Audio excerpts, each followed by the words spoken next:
16절, 17절 말씀입니다.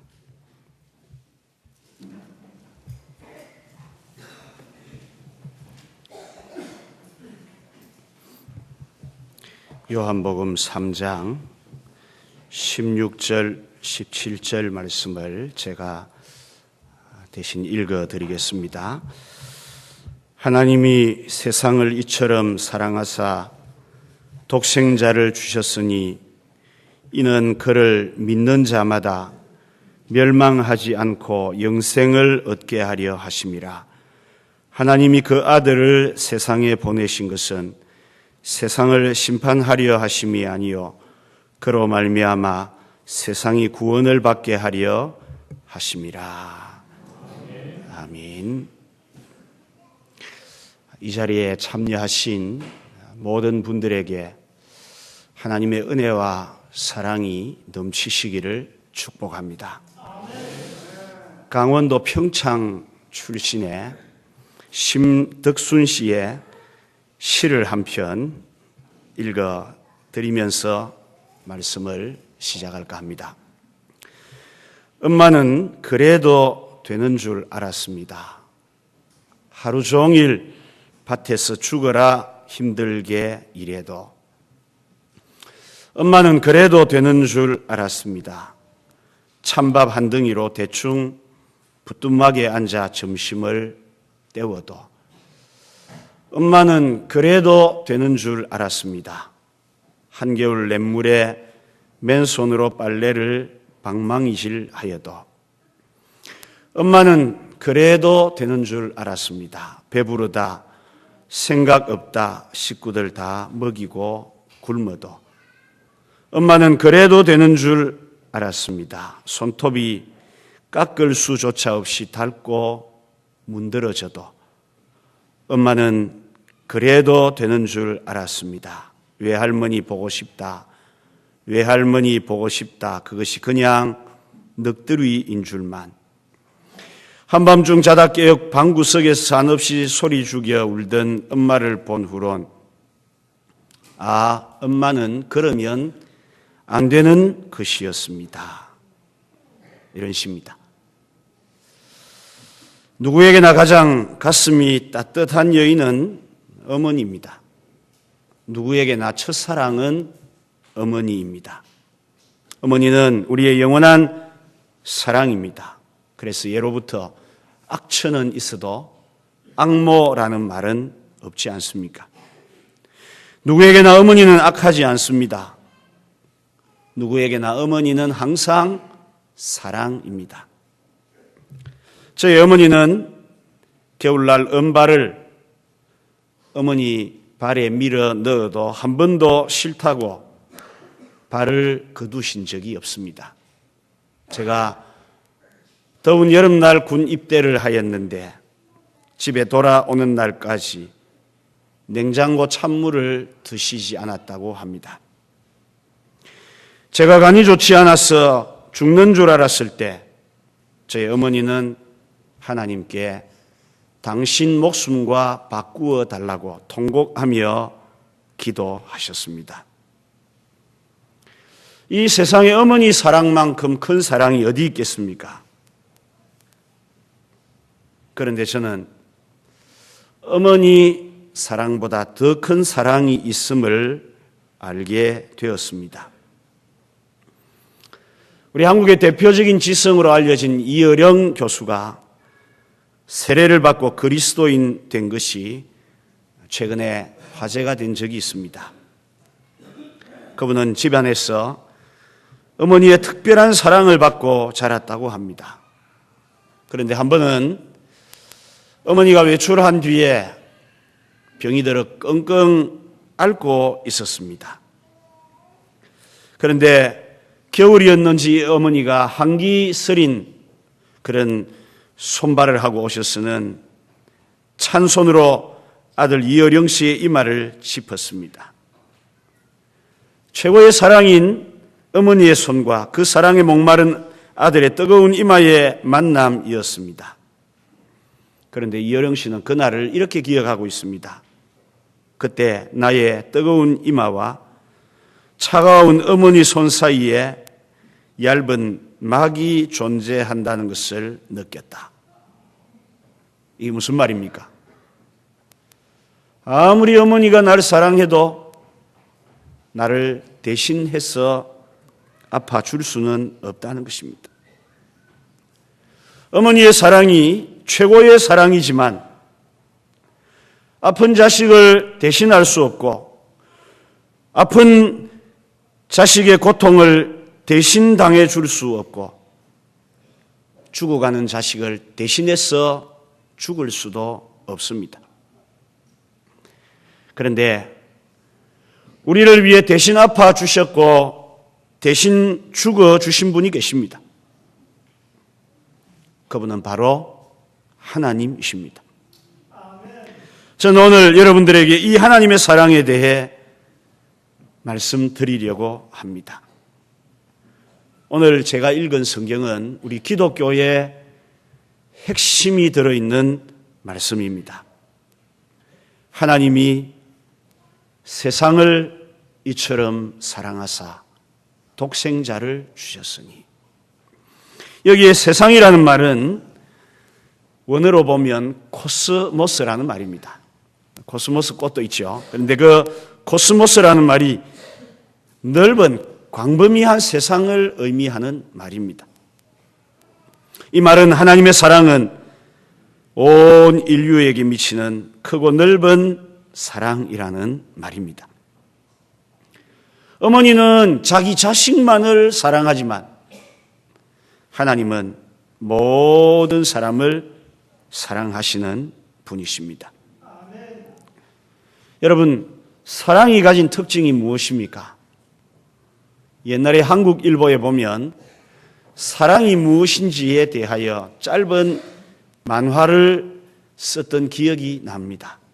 거기에 보니까 사랑은 달콤한 것, 사랑은 감동을 주는 것, 사랑은 가슴이 멍한 것 등등 많은 글이 있었지만 그 가운데 최고의 사랑에 대한 말은 사랑은 주는 것이었습니다.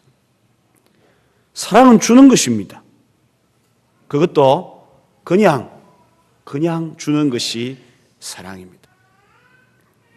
하나님이 이 세상을 사랑하셔서 우리에게 주셨는데 무엇을 주셨는가 하면 독생자를 주셨다고 말씀하고 있습니다. 독생자라는 말은 직역을 하면 외아들이라는 말이지만 그러나 깊게 의미를 따라 해석하면 독생하는 분, 스스로 존재하시는 분, 하나님 자신을 의미합니다. 하나님은 이 세상 사람들을 사랑하셔서 무엇을 주셨는가 하면 자기 자신을 우리에게 주셨다는 것입니다. 요즘 실수하는 세 가지 유형의 부모들이 있습니다. 하나는 명절날 오는 손자, 손녀들을 위해서 집을 넓히는 부모가 실수하는 겁니다. 두 번째는 일찍 재산을 자식에게 물려주고 용돈 타 쓰는 부모가 실수하는 겁니다. 세 번째는 퇴직금 일시불로 받아서 자식 사업 미천 돼주는 부모가 실수하는 부모입니다. 그런데 여러분, 이런 실수하는 부모들이 많습니다. 옆에서 보면 이게 답답하지만 왜 그렇게 합니까? 자식을 사랑하기 때문에 그렇게 하는 것입니다. 자식에게는 그냥 무조건 따지지 않고 계산하지 않고 주는 것이 부모이기 때문에 그렇게 합니다. 그런데 우리 하나님의 따지지 않는 사랑은 그냥 돈을 우리에게 주신 것이 아니고 하나님 자신, 곧 자기의 아들을 우리에게 주셨다는 것입니다. 그래서 요한 1서 4장 10절에 보면 사랑은 여기 있으니 우리가 하나님을 사랑한 것이 아니요 하나님이 우리를 사랑하사 우리 죄를 속하기 위하여 화목 제물로 그 아들을 보내셨습니다. 이렇게 말씀하고 있습니다. 하나님이 우리를 사랑하셔서 무엇을 주셨나 하면 자기 아들을 주셨습니다. 곧 자기를 주셨습니다. 여러분, 이런 사랑은 없죠. 아무리 어머니가 자식 사랑해도 다른 사람을 위해 자기 자식을 내어줄 부모는 아무도 없습니다. 아주 친한 목사님 두 분이 만났습니다. 한 목사님은 아들이 5명이 있고 한 분은 딸만 하나 있었습니다. 딸만 하나 있는 목사님이 아들 많은 목사님에게 그 집에 아들도 많은데 하나 우리 집에 양자로 주면 어때요? 라고 했습니다. 그때 이 목사님이 그러지요. 이렇게 이야기를 했답니다. 집에 와가지고 곰곰이 생각해 봅니다. 이거 큰일 났다. 목사가 되어가지고 거짓말 할 수도 없고 준다고 했으면 주기는 줘야 되는데 싶어서 부인에게 이야기를 합니다. 여보, 내가 그렇게 해가지고 하나 준다 그랬는데 줘야 안 되겠나? 당신 미쳤어요. 그랬겠죠. 정신이 있는 겁니까 지금? 그래도 나는 한번 약속을 했으니까 줘야 안 되겠나? 이러고는 아들들이 자고 있는 방문을 엽니다. 누구를 골라줄지. 큰아들을 딱 보니까 아이고, 이 녀석은 우리 집 장남인데 주지는 못하겠다. 둘째 아들을 봅니다. 아이고, 이 녀석은 우리 집에 제일 똑똑하고 날 가장 많이 닮은 자식인데 어떻게 주겠노? 세 번째 주자. 셋째를 보았습니다. 보니까 이 녀석은 살가워서 정이 많은데 내가 이 자식 주고 나면 무슨 재미로 살겠노 싶어요. 넷째 주자, 넷째. 넷째를 보니까 이 녀석은 몸이 약해서 늘 골골하는데 내 없으면 어찌 살겠노? 막내 주자 하고 5째를 쳐다보니까 이 막내 불쌍한 우리 막내 형들한테 치이는 이놈을 어찌 주겠노? 5 중에 아무도 줄 아이가 없어요. 여러분, 이 목사님 아주 정상입니다. 아이고, 내가 목사니까 한번 약속했는데 얻는 놈을 줄고 알 수 없게 네가 가라. 이런 사람이 어디 있겠습니까? 자식을 다른 이에게 내어줄 리가 없습니다. 그런데 여러분, 오늘 성경을 한번 보십시오. 하나님이 세상을 이처럼 사랑하사 독생자를 주셨으니, 하나님은 우리에게 독생자를 주셨다는 것입니다. 여러분, 여기에 우리가 주의해 볼 단어가 있는데 그 단어는 주셨으니라는 단어입니다. 하나님이 이 세상에 사는 사람들을 위해 자기의 독생자를 주셨다는 이 단어가 중요한 단어입니다. 여러분, 이 단어는 그냥 주었다, 양자로 보내었다, 그런 의미가 아닙니다. 주셨다는 말은 십자가에 내어 주셨다라는 말입니다. 하나님은 그의 독생자를 우리 같은 인간의 몸을 입고 이 땅에 보내셨습니다. 그래서 예수님은 온갖 인간이 당하는 고난을, 그 고초를 이 세상에서 다 당하셨습니다. 예수님은 30년 동안 가난한 가정에서 사셨고 3년을 하나님의 목적을 따라 사셨는데 병든 자를 고치시고 가난한 자를 위로하시고 소외당한 자들의 친구가 되어 주셨습니다. 사람들은 예수님이 하신 일이 이것인 줄로 압니다. 그러나 정작 예수님이 하신 가장 중요한 일은 죄 있는 우리를 위해 자기를 대신 십자가에 내어 주신 것입니다. 하나님이 우리를 위해 독생자를 보내셨는데 그 독생자는 우리 죄를 대신해서 자기가 십자가에 못 박아 죽으셨습니다. 여러분, 십자가가 지금은 아름다운 장식이 되어서 사람들의 손에 목에 걸려져 있습니다마는 본래 십자가는 아름다운 것이 아닙니다. 거기는 사람의 죽음이 있고 큰 못으로 사람을 박기 때문에 피흐름이 있고 냄새가 있고 고통과 수치가 있는 곳입니다. 그래서 로마인들이 행하는 형벌 가운데 가장 무서운 형벌이 십자가형입니다. 하나님은 그 아들을 십자가에 내어 놓으셨습니다. 왜 내어 주셨습니까? 우리를 죄에서 구원하시기 위해서 그렇게 하셨습니다. 아마 이 자리에 앉아 계신 분들 가운데 죄 없다고 여기시는 분이 한 분도 계시지 않으리라고 여겨집니다. 만약 혹 나는 죄가 없다라고 하는 분이 있다면 두 종류입니다. 하나는 정신이 안 좋든지 아니면 거짓말을 하는 겁니다.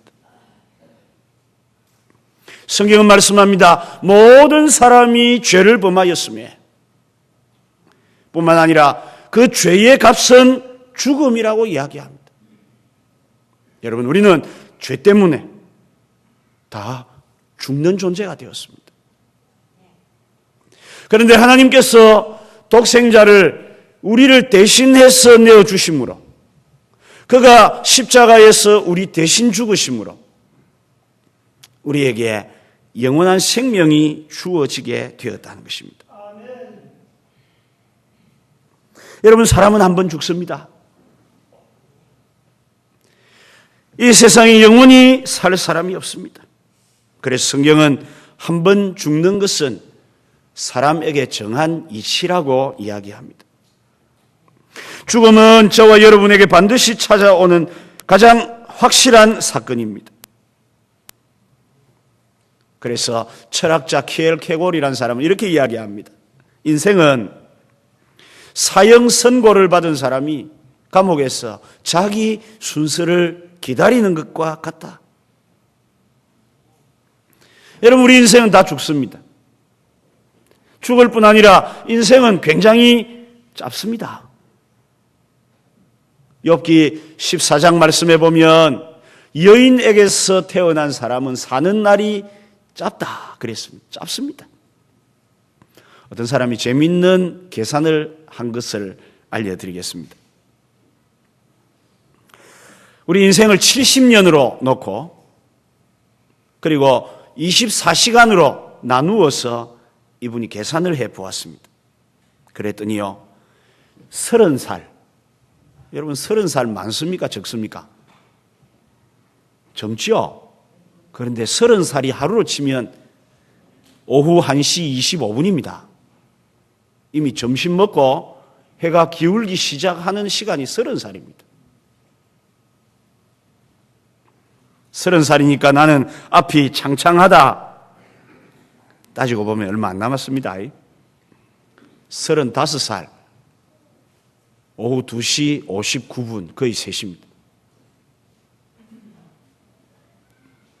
44시 16분, 퇴근 시간이 다 됐습니다. 40살. 우리 교회도 40이 있는데 젊다고 여기지만 이미 퇴근할 때 됐습니다. 45, 5시 43분, 50, 저도 50 좀 넘어갔습니다만요. 50이 오후 7시 저녁입니다. 겨울이면 캄캄한 밤입니다.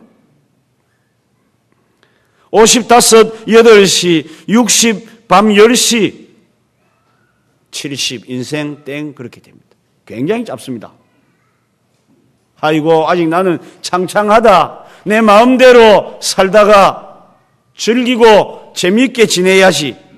천만의 말씀입니다. 인생 짧습니다.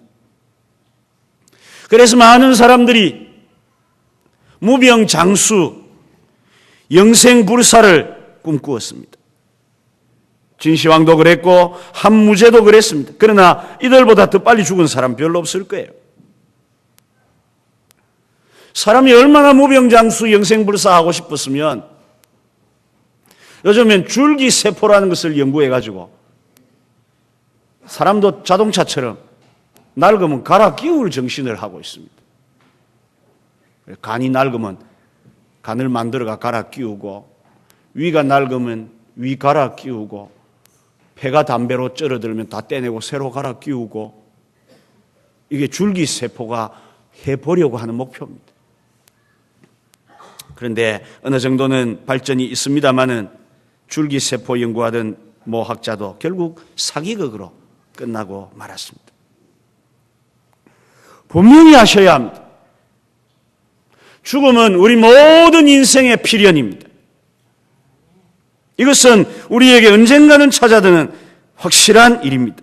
아무리 과학이 눈부시게 발달하고 화려하게 꽃피워도 우리 인생을 죽음에서 구해낼 수는 없습니다.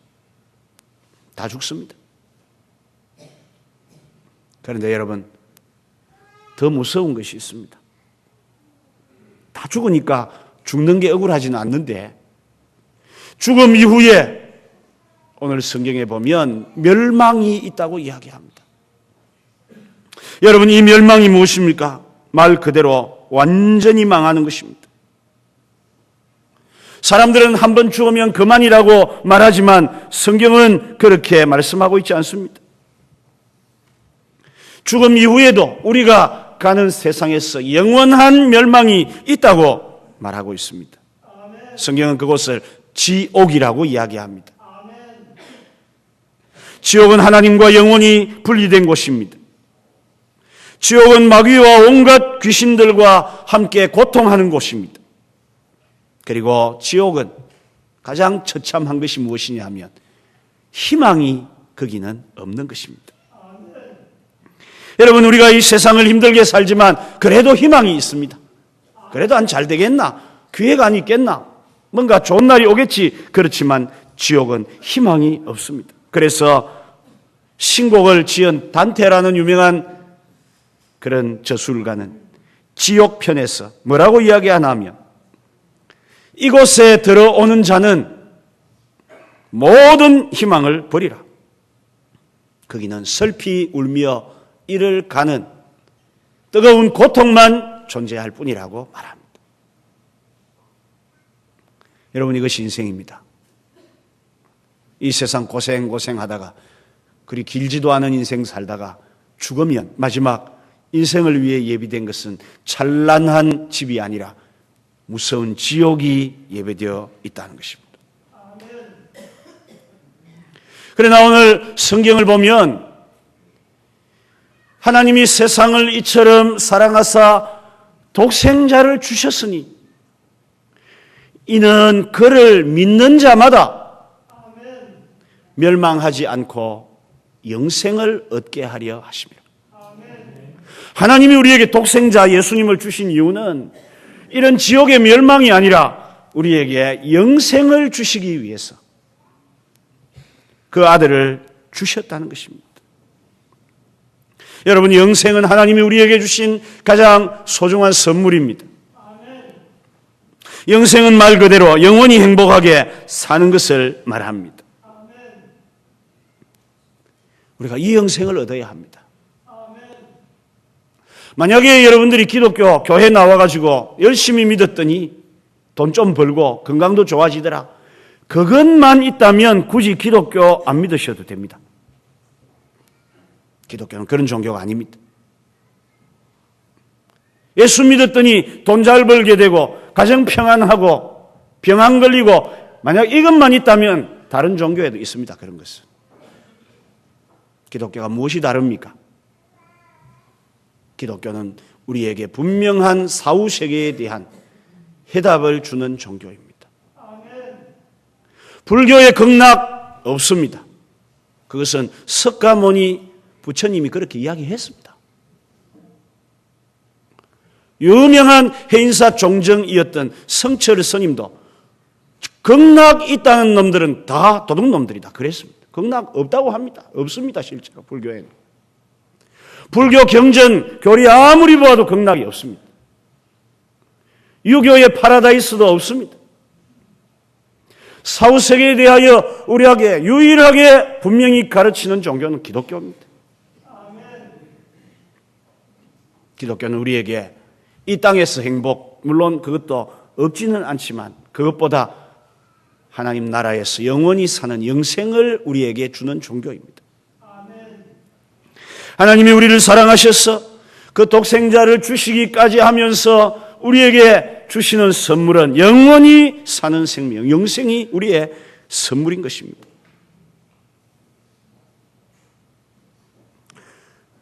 여러 해 전에 미국에서 있었던 일입니다. 미국 시민들의 가슴을 울렸던 그런 한 어린 아이에 대한 이야기입니다. 그 이름은 라이언 화이트라는 아이였습니다. 라이언은 13살 때 혈우병을 앓고 있었는데 피가 모자라서 수혈을 받았는데 그 피가 에이즈에 감염된 피였습니다.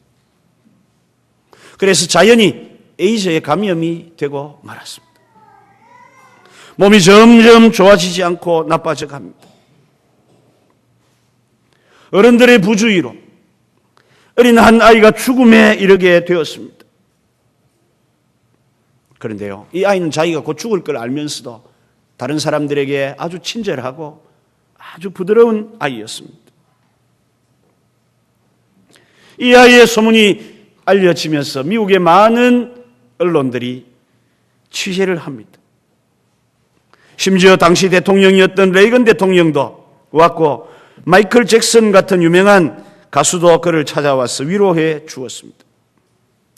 하지만 죽음은 그를 놓아주지 않았습니다. 그 후 라이언은 5년 정도 살다가 18살 될 때 죽었습니다. 이 아이가 죽을 때 자기 아버지와 마지막으로 나눈 대화입니다. 얘야, 미안하다. 이제는 아빠가 너에게 해줄 것이 없구나. 아빠가 잘못해서 이런 일이 생겼으니 아빠를 용서해다오. 그랬더니 이 아이가 말합니다. 아버지, 전 지금까지 아버지께 받은 것이 많습니다. 저는 아버지로 말미암아 교회에 갈 수 있었고 예수를 믿어 하나님 나라에 가는 길을 얻게 되었고 몸은 비록 이 땅에서 죽지만 영원히 사는 생명을 소유하게 되지 않았습니까? 아버지가 저에게 주신 것, 이것보다 더한 선물이 어디 있겠습니까? 그렇게 인생을 마감했다고 합니다. 맞습니다, 여러분. 이 땅에 10년, 5년 더 사는 것이 인생의 행복이 결코 아닙니다. 여러분들은 영혼을 위한 준비가 되어져 있습니까? 언제 세상을 떠날지 알지 못하는데 여러분들이 돌아가실 곳이 예비되어져 있습니까?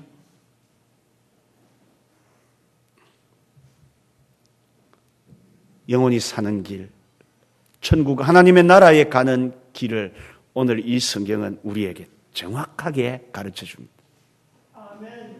저는 이 말씀을 여러분에게 알려드리며 말씀을 끝마치려고 합니다. 오늘 성경에 보면 하나님이 세상을 이처럼 사랑하사 독생자를 주셨으니 이는 그를 믿는 자마다, 독생자를 믿는 자마다 멸망하지 않고 영생을 얻게 하려 하십니다. 믿으시면 영생을 받으실 수 있습니다.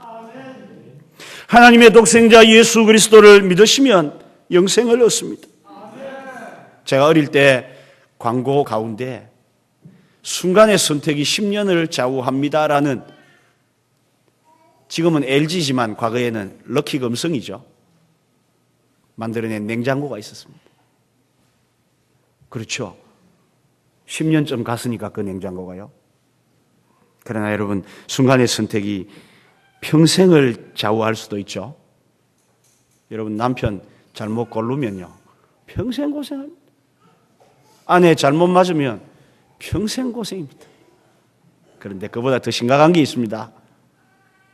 순간의 선택이 우리의 영원을 좌우하는 것이 있습니다. 그것이 무엇이냐 하면 하나님의 독생자를 믿으면 멸망하지 않고 영생하지만 하나님의 이 사랑의 손을 털쳐버리면 영원히 멸망할 수밖에 없는 것입니다. 사람이 구원받아 영생에 이르는 길은 쉽습니다. 예수님을 믿으시면 됩니다. 여러분의 마음속에 예수님을 내가 믿겠다, 그렇게 결심하시면 됩니다. 믿는 것이 교회를 굉장히 오랫동안 잘 나오라는 것도 아니고 교회 나와서 엄청난 여러분의 물질을 바쳐라는 것도 아닙니다. 이 자리에서 마음으로 내가 하나님의 아들 예수 그리스도를 믿겠다. 그렇게 결심하시면 여러분은 하나님이 주시는 영생을 선물로 받으실 수가 있습니다. 오늘 성경에 보시면 믿지 아니하는 자는 믿지 않는 것 때문에 심판을 받지만은 믿는 자는 믿는 것 때문에 영생을 얻을 것이라고 합니다. 이 자리를 떠나시기 전에 믿지 않고 그대로 돌아가지 마시고 하나님이 주신 독생자를 믿으심으로 모두가 다 영생을 선물로 받으시는 이 자리에 모이신 여러분들 되시기를 축복합니다. 제가 기도할 때 한마디씩 할 겁니다. 여러분도 마음을 그 기도에 담아 저와 같이 한 목소리로 소리를 내어셔서 기도해 주시기를 바랍니다. 손을 모으시고 눈을 감고 머리를 숙이고 기도하겠습니다. 한마디씩 우리 성도님들도 같이 주변 분들을 위해 따라해 주시기를 바랍니다. 하나님 아버지, 하나님이 저를 사랑하시니 감사합니다. 저를 위하여 독생자를 보내어 주셔서 감사합니다. 독생자 예수님, 저를 위해 십자가 위에 죽으심으로 모든 죄를 용서하시고 영생을 주신 것을 감사합니다. 저는 이 시간 예수님을 마음으로 믿기를 원합니다. 저의 마음에 오셔서 함께 하시고 천국까지 인도하여 주시옵소서. 하나님의 사랑을 포기하지 않게 하시고 하나님의 사랑을 영접할 수 있게 하여 주옵소서. 예수님 이름으로 기도드립니다. 아멘. 여러분들이 진심으로 이 기도를 하셨으면 이것이 곧 믿는 것입니다. 그리고 이 믿음은 여러분들 멸망에서 영생으로 인도할 것입니다. 찬송가 563장 찬송하겠습니다.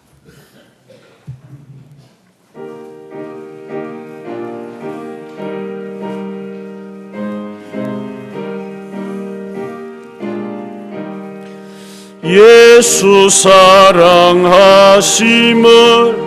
성경에서